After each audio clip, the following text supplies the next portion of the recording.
میں سب کو یہ واضح کر دوں کہ پرویز الہی صاحب نے سی ایم صاحب نے مجھے پورے اختیارات دے دیے ہیں کہ جب بھی میرا فیصلہ ہوگا اسمبلیز ڈیزالومنٹ کرنے کا جس دن تو وہ میں کر سکتا ہوں. انہوں نے میرے پر پورا میرے ہاتھ پہ یہ چھوڑ دیا. تو یہ اخباروں میں پیشن گوئیاں چل رہی ہیں کہ جی وہ کیوں لیگ مانے گی یا نہیں مانے گی. یہ ایشو ختم ہو گیا. وہ بالکل ہمارے ساتھ کھڑے ہیں اور انہوں نے بالکل جو میرا فیصلہ ہے اس کے اوپر ان کو اعتماد ہے اور انہوں نے مجھے اختیارات دے دیے ہیں کہ میں جب فیصلہ کروں گا اسمبلیز ڈیزالو کرنے کا. اچھا اب میں آپ سب کو صرف سمجھانا چاہتا ہوں کہ یہ فیصلہ کیوں کیا. دیکھیں الیکشن اگر اپنا پورا ٹائم پہ ہو جاتا ہے تو میں آپ کو یقین دلاتا ہوں کہ تحریک انصاف کو کوئی نقصان نہیں ہوگا. ہمیں فائدہ ہی فائدہ ہے.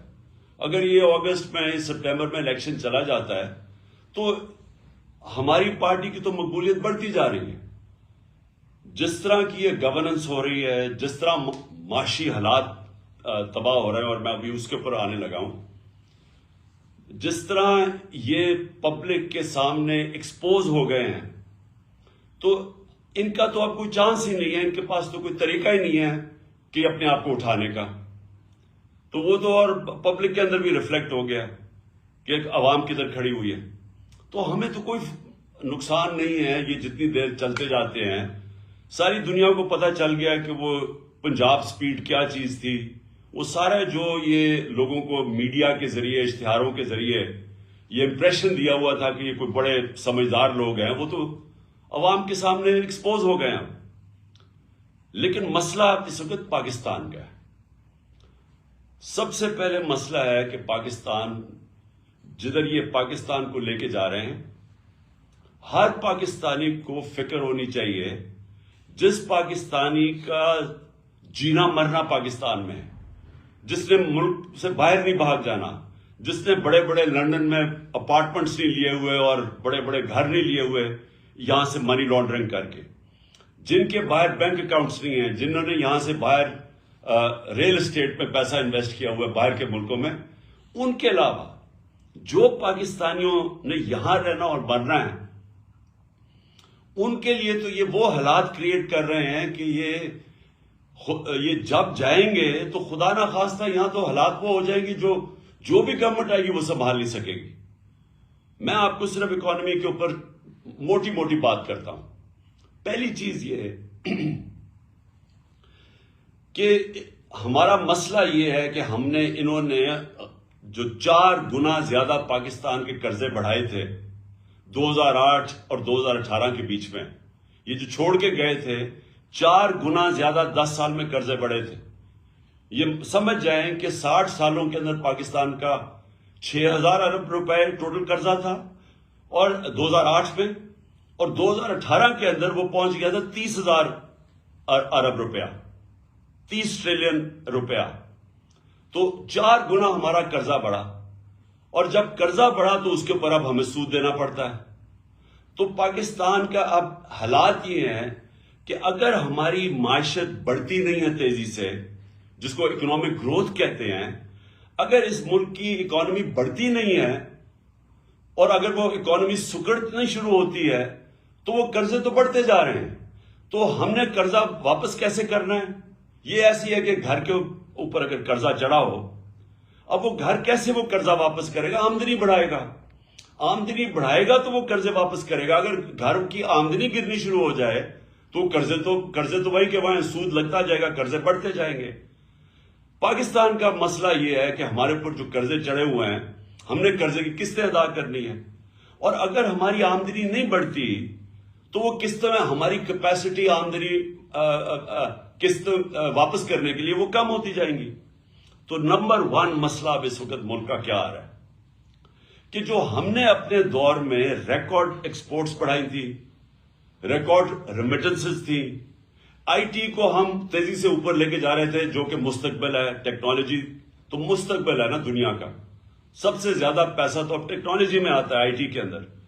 تو وہ بھی پہلی دفعہ پاکستان میں 75% ہماری وہاں ایکسپورٹس بڑھ گئی تھی. 32 ارب ہماری ریکارڈ ایکسپورٹس تھی, 31 ارب ریکارڈ ہماری ریمیٹنسز تھی, اور ٹیکس کلیکشن ہماری ریکارڈ تھی 6.1 ٹریلین, یعنی 6,100 ارب روپیہ. تو ہر طرح ہم آمدنی بڑھاتے جا رہے تھے اور اس سے ہم نے اپنی قسطیں دینے کا ہماری کیپیسٹی بڑھتی جا رہی تھی. اور انشاءاللہ اگر ہمیں آگے بھی موقع ملے تو ہم نے کیسے مقابلہ کرنا ہے؟ اپنی آمدنی بڑھا کے. جو 6% گروتھ ریٹ تھی ہماری چوتھے سال اور 5.7% گروتھ ریٹ تھی تیسرے سال کرونا کے باوجود، یہ 17 سال میں سب سے زیادہ گروتھ ریٹ تھی پاکستان کی. تو جب گروتھ ریٹ بڑھتی ہے تو آپ کے پاس پیسہ ہوتا ہے قرضے واپس کرنے میں. اور جو ہماری یہ بھی یاد رکھ لیں کہ 17 سال میں سب سے زیادہ زراعت کے اندر ہماری گروتھ ہوئی تھی 4.5%. یہ 17 سال کے بعد تھی. تو آمدنی تو ہماری بڑھتی جا رہی تھی. انہوں نے کیا کیا آتے ساتھ ہی؟ انہوں نے آتے ساتھ ہی پہلے تو جیسے انہوں نے آتے ساتھ فیصلے کیے، مارکیٹس کے اندر پینک پھیل گئی.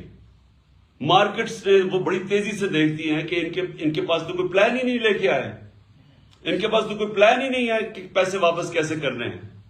اور جیسے یہ ہوا ہماری وہ گرنی شروع ہو گئی، ہماری مارکیٹ کے اندر روپیہ گرنا شروع ہو گیا اور مارکیٹس پیچھے ہٹنا شروع ہو گئی.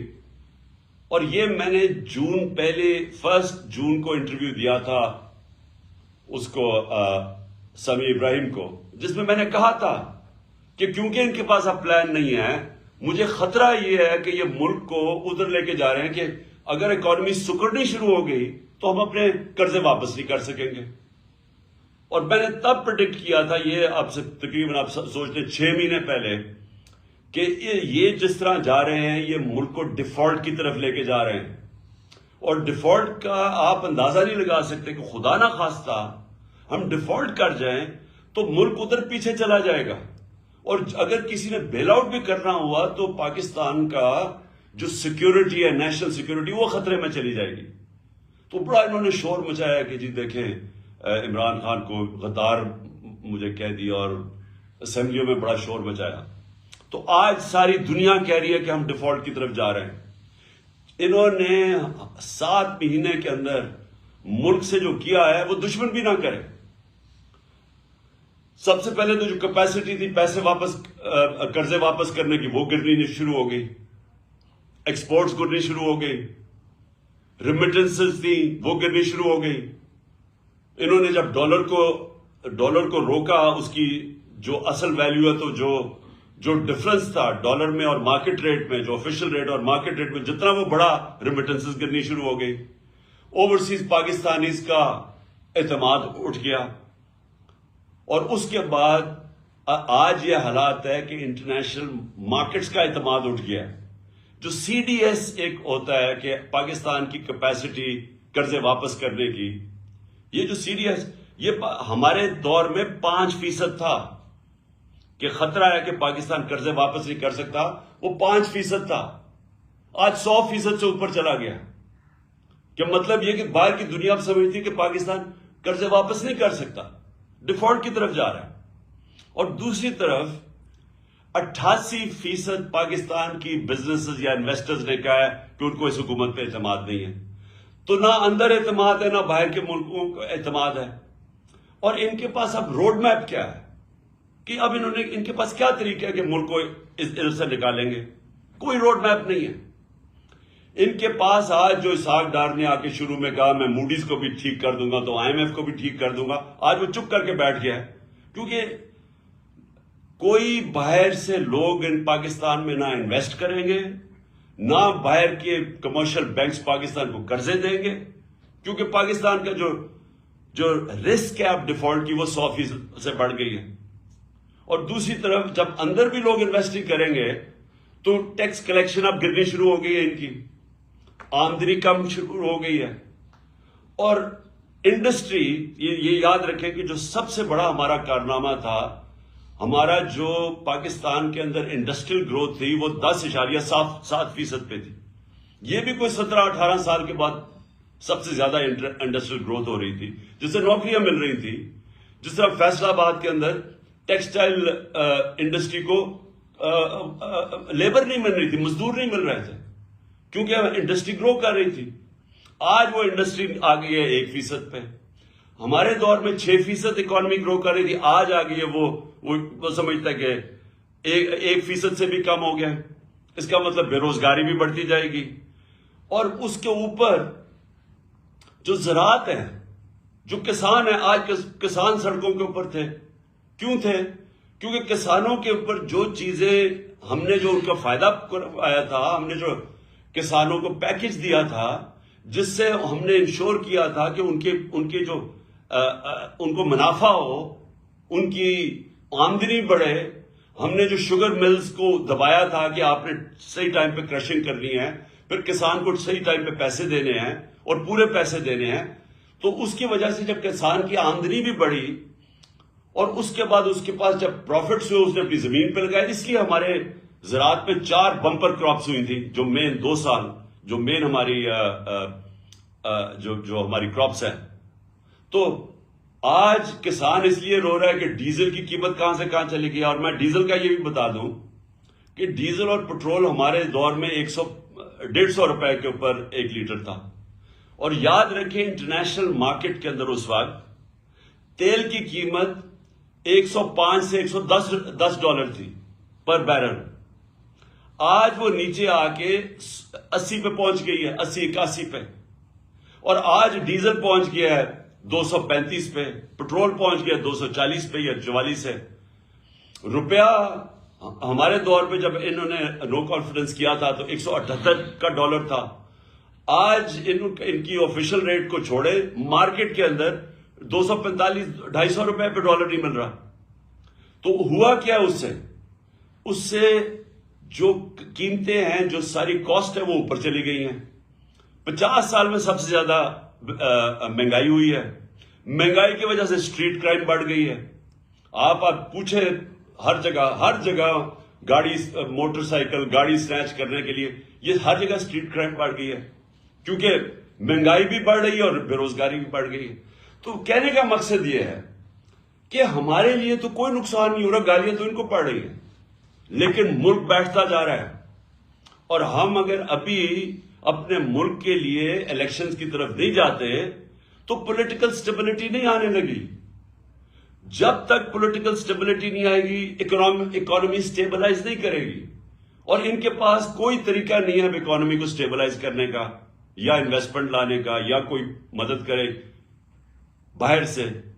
لہذا یہ جو ہم اسمبلیز کا ہم نے فیصلہ کیا ڈیزالو کرنے کا, اس کا سب سے پیچھے مقصد پاکستان ہے کہ ہمارے ملک کی اس وقت ضرورت ہے کہ ہم جلدی سے الیکشن میں جائیں. اس لیے کہ ایک سٹیبل گورنمنٹ جب آئے گی, جب مارکیٹس کو باہر بھی اندر بھی اعتماد ہوگا کہ اب حکومت آ گئی ہے 5 سال کے لیے, تو اس کے بعد وہ سٹیبلائز ہو جائے گا اور پھر اگلے لوگ پلاننگ کریں گے.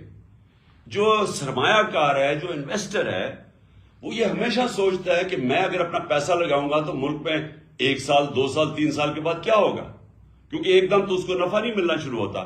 تو جب اس کو اعتماد ہی نہیں ہوگا کہ یہ گورنمنٹ کتنی دیر چلے گی, آگے کیا ہوگا, تو وہ پھر پیسے روک کے بیٹھ جاتا ہے, جو آج پاکستان میں ہوا ہے. تو اس لیے الیکشنز کروانے تاکہ پولیٹیکل سٹیبلٹی سے ہماری اکانومی سٹیبلائز ہو. دوسرا مسئلہ کیا ہے؟ دوسرا مسئلہ ہے صوبوں کے اندر. ہماری جو صوبائی حکومتیں ہیں, ابھی کے پی کے والوں سے بھی میری بات ہوئی ہے, محمود خان سے. یہاں پنجاب کی یہ بیٹھے ہوئے ہیں آپ کے سامنے, محسن نگاری, یہ آپ کو بتائیں گے حالات کیا ہے. پنجاب میں غالباً 176 ارب روپے کی شارٹ فال ہے جو انہوں نے سینٹر نے دینی تھی, نہیں دی. پختونخوا چھوٹا سا صوبہ ہے, وہاں 120 ارب روپے انہوں نے دینے تھے, وہ شارٹ فال آ گئی ہے سینٹر سے. اور یہی آج گلگت بلتستان میں چلے جائیں تو وہاں کے چیف منسٹر کہہ رہے ہیں, آزاد کشمیر میں چلے جائیں تو وہاں کے پرائم منسٹر کہہ رہے ہیں کہ پیسے نہیں دے رہا سینٹر. میں نے سنا بلوچستان کے اندر بھی یہی مسئلہ ہے, وہ بھی کہہ رہے ہیں کہ ان کو جو سینٹر سے پیسے ملے وہ نہیں ملے. پختونخوا چھوٹا صوبہ ہے, وہاں بھی یہ مسئلہ آ گیا, وہ اپنے لوگوں کی سیلریز نہیں دے سکتے, پروجیکٹس رک گئے ہیں وہاں. تو ایک طرف تو ملکی معیشت نیچے جا رہی ہے, دوسری طرف صوبوں کے اندر کرائسس آ گیا کہ جو ہماری گورنمنٹس ہیں, اگر ہمارے پروجیکٹس ہی نہیں پورے ہوں گے, جو ہم پرفارمنس کیسے دکھائیں گے. وہ دوسرا ایک خوف آ گیا. صوبوں کے اندر. تو اس لیے یہ سب کچھ دیکھتے ہوئے یہ میں نے فیصلہ کیا تھا کہ اس وقت ہم یا تو یہ ہوگا کہ یہ ہمارے ساتھ بیٹھیں اور یہ سوچ لیں کہ تقریباً 66% پاکستان میں الیکشن ہوگا پختونخوا اور پنجاب کا. اگر یہ ڈیزالو کرتے ہیں اسمبلیز تو 66% پاکستان میں الیکشن ہوگا. تو کیا یہ ملک اور باقی ویسے رک جائے گا کام؟ کیونکہ ساری جو پارٹیز ہیں جو یہ ابھی بیٹھی ہوئی ہیں 12-13 پارٹیز پی ڈی ایم کی، ان ساروں نے بھی الیکشن میں نکل جانا ہے. تو گورنمنٹ تو فریز ہو گئی، فیڈرل گورنمنٹ. لہٰذا یا تو ہمارے ساتھ بیٹھیں اور بات کریں کہ جنرل الیکشن کی ہمیں ڈیٹ دیں کب آپ لانا چاہتے ہیں، نہیں تو پھر ہم اپنی اسمبلیز ڈیزالو کریں گے. ہم آپ کو موقع دیں گے. ہم یہ آپ کو موقع دے سکتے ہیں کہ ہمارے ساتھ بیٹھیں اور ہمیں بتائیں کہ کیا یہ آپ چاہتے ہیں کہ صرف 66% پاکستان میں الیکشن ہو اور آپ سینٹر پہ بیٹھے رہیں. تو ایک تو یہ آپ کے ان کے لیے ہے بیٹھنے کے لیے نیگوسی، کیونکہ ابھی تک ہم نے بڑی کوشش کی، یہ پاس ہی نام ہی نہیں لیتے الیکشن کے.